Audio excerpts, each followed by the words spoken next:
সংঘাত বন্ধ থাকলেও কমেনি ইরান যুক্তরাষ্ট্র উত্তেজনা। হামলা পাল্টা হামলা থেকে সরে এখন হরমুজ প্রণালীতে আধিপত্য নিয়ে চলছে হুমকি পাল্টা হুমকির মতো ঘটনা।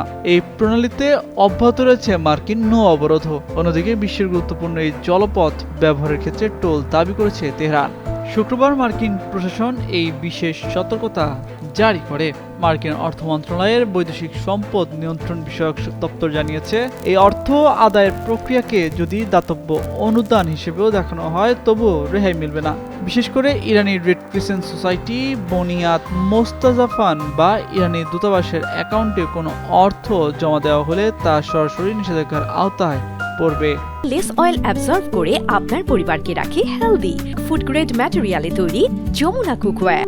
ওএফএসি স্পষ্ট করে জানিয়েছে, নিরাপদ চলাচলের নিশ্চয়তা পেতে ইরান সরকারকে যে কোনো পদ্ধতিতে অর্থ প্রদান করা হলে মার্কিন ও যুক্তরাষ্ট্রের বাহিরে উভয় ধরনের ব্যক্তি বা প্রতিষ্ঠানের উপর নিষেধাজ্ঞা আরোপিত হবে। লেনদেনের ধরন যাই হোক না কেন, এই ঝুঁকি সবার জন্যই কার্যকর থাকবে। এদিকে বর্তমানে হরমুজ প্রণালীতে মার্কিন নৌবাহিনীর অবরোধ তৃতীয় সপ্তাহে গড়িয়েছে। এর মধ্যে ইরান ও যুক্তরাষ্ট্রের মধ্যে চলমান যুদ্ধবিরতির আলোচনায় স্থবির হয়ে পড়েছে।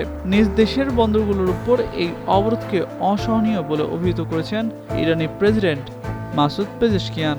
এর আগে গত 28 ফেব্রুয়ারি ইরান লক্ষ্য করে যুক্তরাষ্ট্র ও ইসরায়েল হামলা শুরু করার পর থেকে এই জলপথের নিয়ন্ত্রণকে কেন্দ্র করে উত্তেজনা বাড়ে।